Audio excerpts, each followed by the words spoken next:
Salut à toi et bienvenue si tu débarques sur cette chaîne, moi c'est Elsa de My Digital Boost.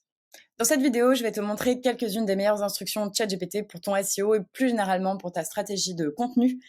Si tu débarques sur la chaîne, sache que mes sujets de prédilection, c'est donc le marketing digital, essentiellement la conception de sites web et le référencement naturel, et ce, à destination des entrepreneurs avec des outils no-code. Pourquoi? Parce que le référencement naturel te permet de te placer devant des clients qui te recherchent déjà. C'est donc une prospection plus douce et également plus durable puisque tu fais beaucoup d'efforts au début. Et après, ça continue de t'apporter de la visibilité dans le temps. Donc dans la vidéo d'aujourd'hui, on va parler de comment utiliser ChatGPT dans ta stratégie de contenu. Si ce genre de vidéo t'intéresse, eh bien, n'oublie pas de t'abonner à la chaîne et d'activer la cloche pour recevoir les notifications quand il y aura des nouvelles vidéos. Et moi, mon but, c'est de te donner des conseils pour créer du contenu qualitatif en un peu moins de temps qui aura un réel impact sur ton business. Donc tu veux pas manquer ça, rejoins-nous. Donc là, je vais te donner les prompts que j'utilise. On appelle ça aussi des instructions ou des commandes. C'est les questions que tu vas poser à ChatGPT. Et je pense que ça va être un petit peu différent de ce que tu peux voir ailleurs, parce que moi j'aime utiliser ChatGPT en réitérant. Parce que le problème, c'est que la plupart des gens, ils posent des questions à ChatGPT, ils copie-collent et c'est fini.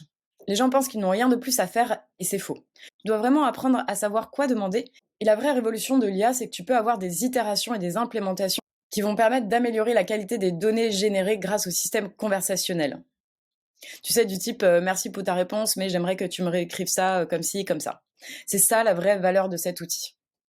Bien sûr, c'est pas du tout parfait, mais si tu n'apprends pas à utiliser l'IA et que tu l'utilises un peu n'importe comment, ça peut être dangereux, notamment pour ton référencement naturel.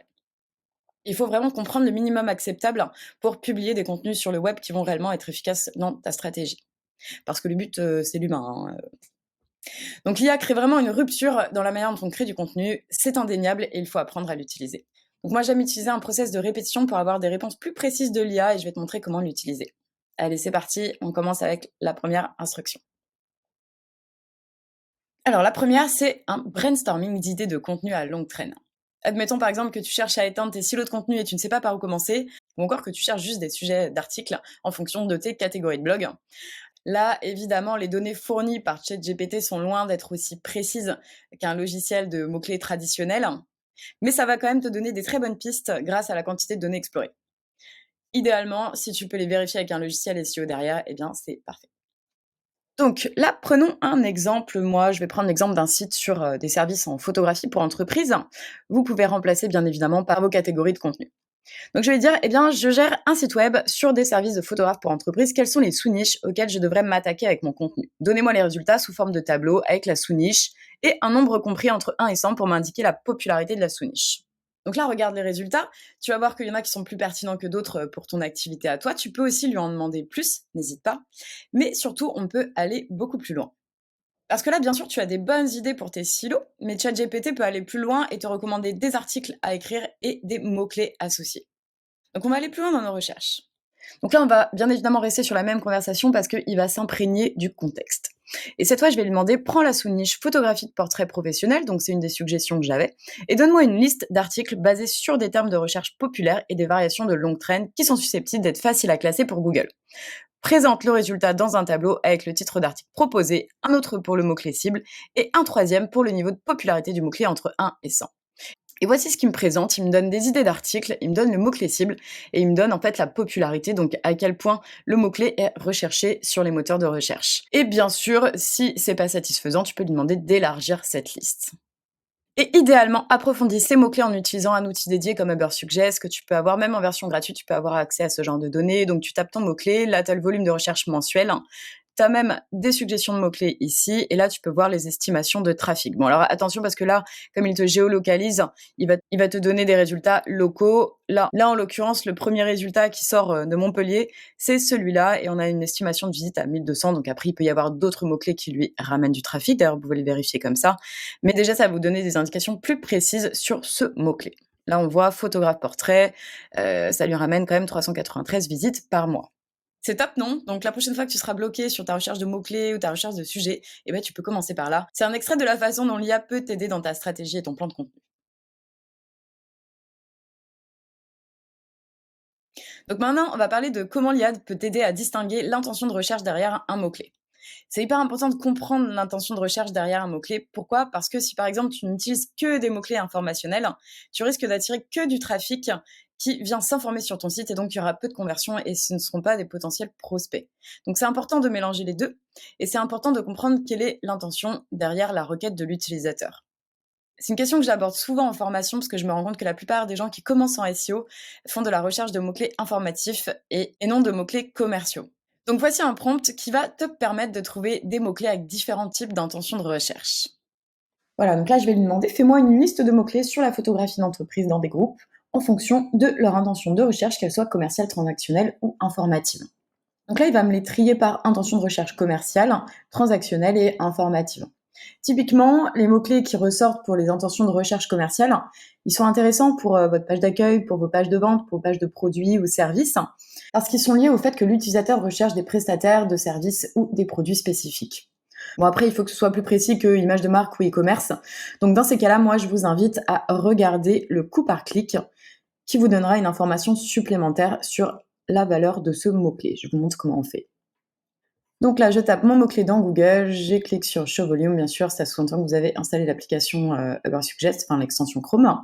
Et ici, vous allez voir le CPC. Le CPC, c'est le prix de la publicité pour ce mot-clé. Et en fait, plus il va être élevé, plus ça sous-entend que les gens sont prêts à payer pour se placer sur ce mot-clé. C'est une manière de voir l'intérêt de ce mot-clé d'un point de vue commercial, puisque bien évidemment, plus le CPC est élevé, plus ça sous-entend qu'il y a beaucoup d'entreprises qui sont prêtes à payer pour ce mot-clé qui leur permet d'obtenir des clients.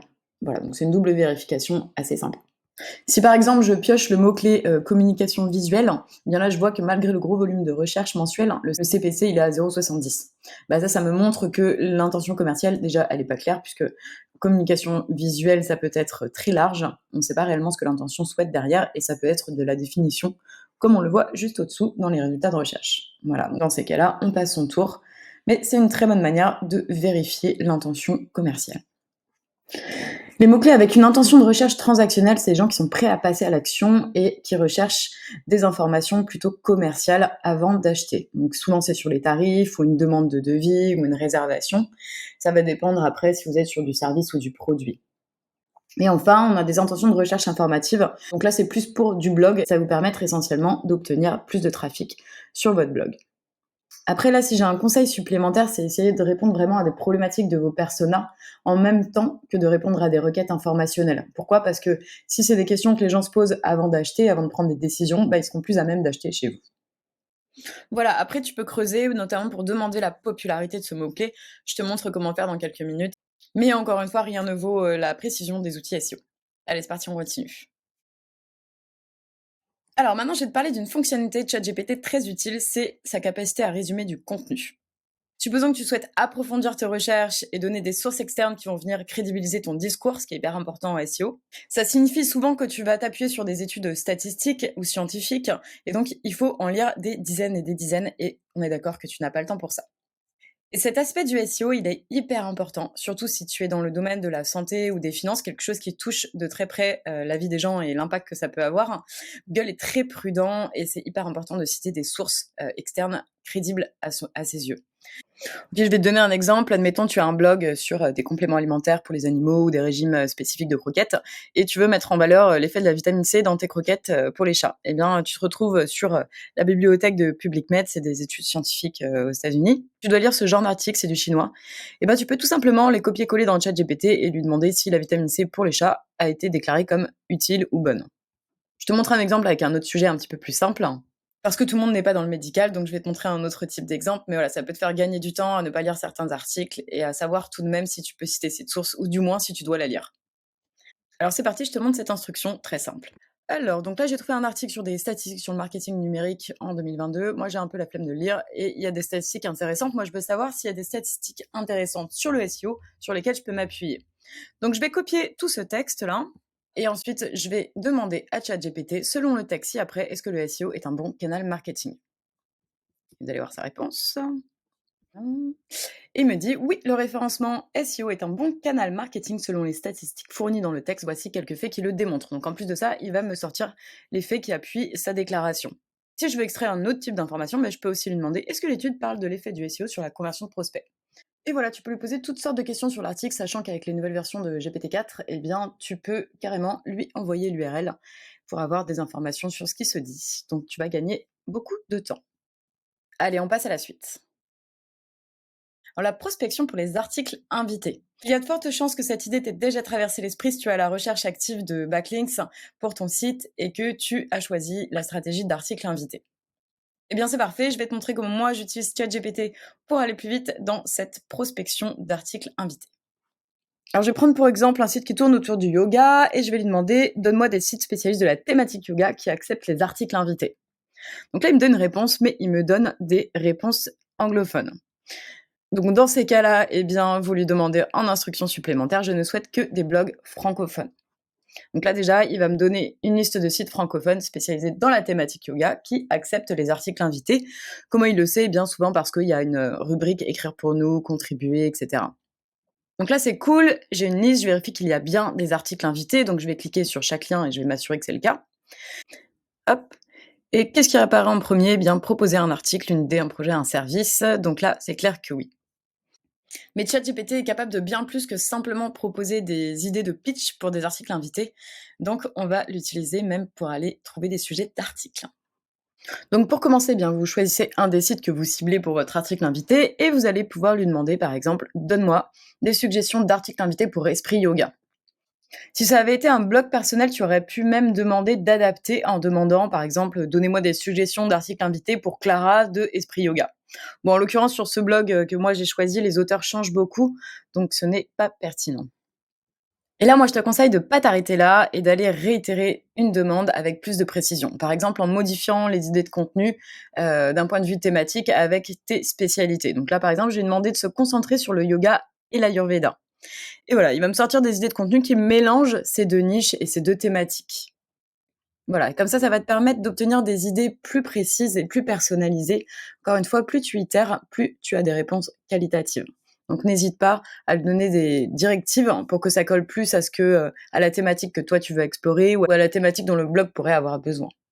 Et après, eh bien, tu peux choisir 2-3 idées que tu vas pitcher au blog et demander à ChatGPT de rédiger l'email. Si moi je vais sélectionner le sujet 5, 6 et le 10 qui me plaisent bien. Et je vais demander à ChatGPT: peux-tu me rédiger un email de prospection pour écrire un article invité sur Esprit Yoga avec les idées de contenu 5, 6 et 10.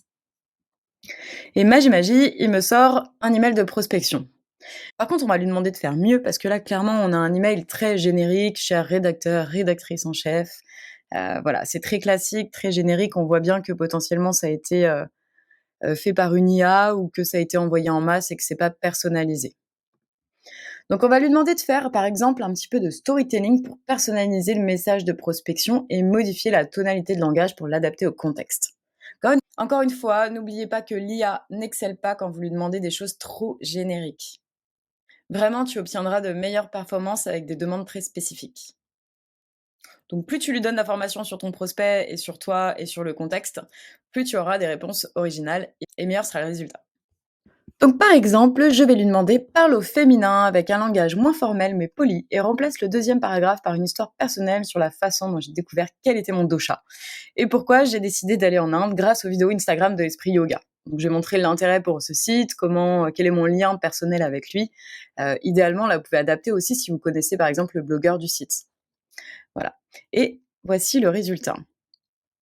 Là, c'est déjà mieux, ça fait déjà plus humain. Il a intégré ma petite histoire, je décide d'aller en Inde, etc. Donc c'est plus personnalisé et la tonalité aussi un peu moins formelle.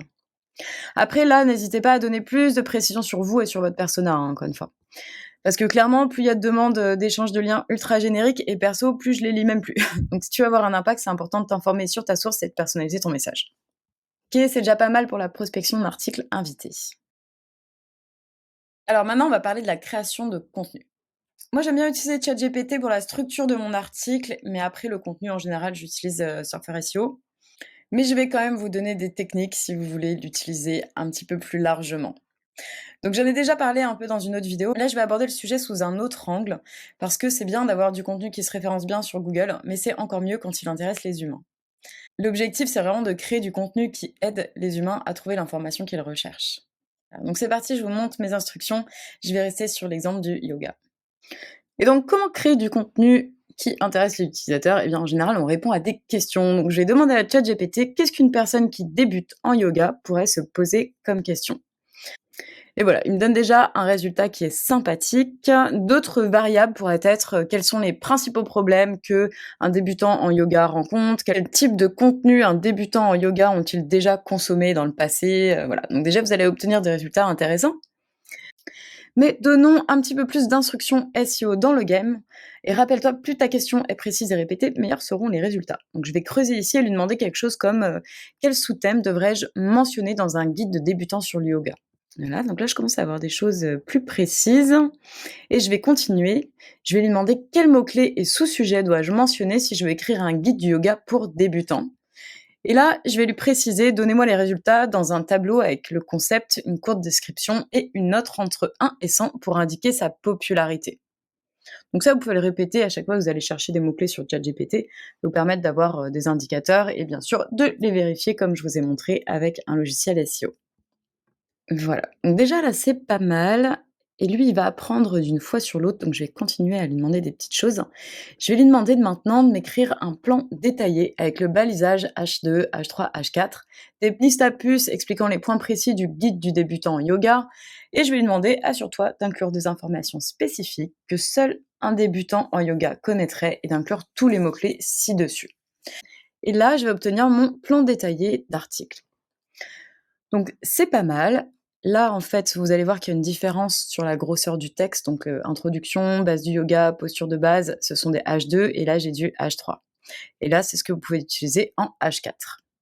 C'est pas mal et ça me permet d'avoir un article structuré pour qu'il soit facile à lire pour les robots et pour les humains avec des titres et sous-titres. Donc là, techniquement, j'ai un plan détaillé prêt à être rédigé. Bon et là, je me répète un peu, mais vraiment, c'est très intéressant, je trouve, sur de la structure d'articles. Après, moi, je te conseille de passer par des logiciels spécialisés pour, la rédaction de contenu et ou alors de vraiment, travailler section par section avec, de la personnalisation, plus, plus, plus. Mais je vais quand même te donner les bases pour rédiger avec ChatGPT parce que je sais que tout le monde n'a pas de budget à y consacrer. Allez, c'est parti, on continue. Donc, tu l'as compris, on peut pas simplement lui dire d'écrire un article et espérer que ce soit incroyable, mais on peut quand même lui demander une base rédactionnelle. Donc, je vais continuer avec mon guide de yoga. Je vais d'abord lui demander de m'écrire une section et je vais avoir un résultat, tu vas voir, très générique pour la section 2. Mais ensuite, ce que je vais faire, c'est que je vais prendre appui sur un contenu de qualité et je vais lui demander de copier-coller le style tout en gardant le contenu initial. Alors, ça veut dire quoi? Ça veut dire que donc là, j'ai ma section 2 et je vais dire: «Écris-moi la section 1». Donc la section 1, c'est ce qu'il m'a généré, avec une écriture et une tonalité comme la section 2, tout en gardant les mêmes informations. Et donc en section 2, un peu plus bas, je vais lui spécifier un bout d'article. Donc là, c'est un de mes articles à moi parce que, je trouve que qualitativement, c'était pas mal et parce que je vais lui demander de reprendre ce style, donc mon style d'écriture et ma tonalité. Alors maintenant, qu'est-ce que j'obtiens? Eh bien, j'obtiens cette sortie. Déjà, à première vue, c'est pas incroyable parce que ça fait des gros blocs de texte, c'était trop descriptif. Dans ces cas-là, eh bien, n'hésitez pas à réitérer. Écris-moi cette section avec des paragraphes moins longs, etc., etc. Donc là, c'est à vous de voir en fait la tonalité de marque que vous avez et à qui vous adressez en termes de persona. Donc là, vous découragez pas si vous êtes sur le chat GPT-3, souvent il faut réitérer plusieurs fois. Il faut éviter de lui demander trop de choses à la fois aussi. C'est-à-dire que vous pouvez très bien, là par exemple, lui demander réécris-moi la section 2 avec un ton moins formel. Ensuite, tu lui redemandes, ok, écris-la moi avec une émotion plus comme ci, comme ça. En fait, il sera plus efficace que si tu demandes trop de choses en même temps. Donc ça, c'est un premier conseil. Deuxième conseil, eh bien, adapte-le vraiment à ta personnalité, hein. Si tu as plein d'articles de blog, eh bien, réitère ta demande. OK, fais-moi quelque chose de similaire à ci ou à ça. Tu vas voir que plus il a d'exemples, parce que c'est pareil, plus tu lui as donné d'exemples sur lesquels s'appuyer, plus il va comprendre en fait les similarités entre ces exemples-là et te produire donc du contenu de qualité. Voilà. Donc vraiment, n'hésite pas, répète, répète, répète tes questions et tu vas voir que tu auras quelque chose de mieux en mieux. Après, sur ChatGPT 4, qualitativement, c'est déjà un peu plus poussé, donc peut-être que tu auras moins de travail de réitération à faire. Maintenant, je vais te donner encore une autre petite astuce. Alors, je retourne sur ChatGPT. Tout à l'heure, on a parlé des sources externes et en quoi c'est important et comment tu peux résumer du contenu. Et donc, c'est important de s'appuyer sur des études pour crédibiliser votre discours et ce que vous avancez tout simplement comme information. Ça va vous permettre de convaincre vos lecteurs, mais également Google, qui va accorder plus de crédibilité à ce que vous dites. Et bien sûr, vous pouvez vous aider de l'IA pour trouver des faits et des statistiques. Après, sachez que les faits et statistiques et les études sont limités à ce qu'elle a pu apprendre. Donc ça dépend aussi de à quel moment elle est sortie et jusqu'à quelle date elle a de la donnée. En revanche, l'IA n'est pas encore très fiable, donc assurez-vous de vérifier ces données avant de les utiliser. Mais dans tous les cas, ça peut vous donner des pistes de recherche sur, par exemple, des blogs ou des structures gouvernementales qui ont des informations récurrentes sur vos sujets que vous allez pouvoir utiliser en support. Donc ça peut être bien au départ pour gagner du temps. Et n'oubliez pas, on cherche à ajouter 3 liens externes maximum par article vers des sources de confiance. Donc des sites d'autorité publique, en général, ils ont déjà la confiance de Google, mais n'envoyez pas sur le blog de la voisine. Ça va pas avoir un effet incroyable sur votre référencement naturel. Donc c'est parti, je vous montre l'instruction. Voilà, donc là, je vais lui demander générer une liste de 10 principaux faits, statistiques et tendances liées au yoga, y compris leurs sources. C'est très important de dire, y compris leurs sources, que vous allez pouvoir retrouver l'article initial en tapant notamment le titre de l'article et la source sur Google et pouvoir vérifier l'information et la source en question. Et maintenant, je pense que tu as compris le principe. Ce que tu peux faire maintenant avec ces faits et statistiques, c'est lui dire, bah, réécris-moi cet article en intégrant les faits et statistiques. Par exemple, si tu choisis de n'en intégrer que 3, tu mets les faits statistiques du numéro 2, 4 et 6. Et hop, il va intégrer ces statistiques-là à la rédaction et tu vas pouvoir ensuite vérifier bien sûr que c'est cohérent et que c'est bien placé au bon endroit en termes de pertinence sémantique et thématique. Là, à ce stade, j'espère que tu fais des tests en même temps que la vidéo et que tu as déjà des résultats. J'espère que tu as compris un peu ce principe de réitérer, de poser des questions sur un nouvel angle et que tu as des résultats intéressants. N'hésite pas si tu as des questions sur les résultats que tu obtiens, etc. Et puis, partageons nos tests. C'est comme ça qu'on apprendra à tous mieux utiliser l'IA qui, je pense, va devenir incontournable pour certaines tâches, pour gagner du temps et parce que moi, en l'occurrence, je m'adresse à des gens qui n'ont pas forcément de temps ou de budget pour faire appel à des rédacteurs web. Après, bien sûr que si tu as du budget, je t'invite à faire appel à des professionnels. Allez, c'est parti pour le dernier prompt de cette vidéo. Regrouper tes contenus Kesako, eh bien ici on va parler du regroupement de contenus en fonction de la pertinence sémantique. Là, c'est hyper utile si tu veux aller plus loin dans la technique de création des silos de contenu ou si tu veux simplement réorganiser les contenus de ton blog en fonction des thématiques. Tu vas gagner du temps. Ça va donner un coup de boost à ton SEO. Pourquoi? Parce qu'en fait, mieux tes contenus sont organisés, déjà plus les robots y ont accès de manière logique et plus ils comprennent de quoi tu parles et dans quoi tu es expert. Mais également pour tes lecteurs, parce que s'ils viennent pour un sujet précis et que tu leur donnes à lire du contenu qui est lié, ils vont rester plus longtemps sur ton blog. Et ça, c'est pareil, ça va être bénéfique que ce soit pour tes lecteurs, mais également pour les robots, parce qu'ils vont voir que les gens sont vraiment intéressés par tes contenus, parce qu'ils restent assez longtemps sur ton site.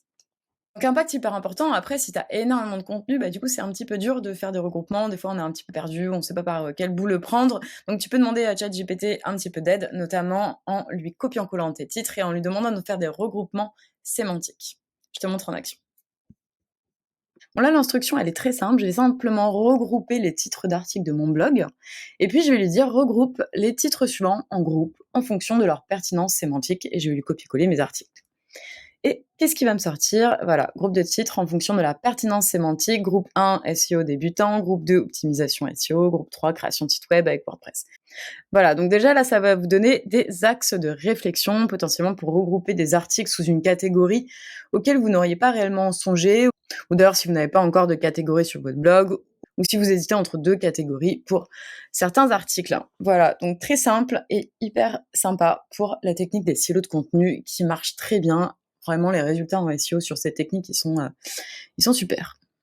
Donc là, vérifie bien hein, que manuellement ça fait sens. Et si tu veux en savoir plus sur la technique des silos de contenu, j'ai fait un article très pratico-pratique sur le sujet dans mon blog.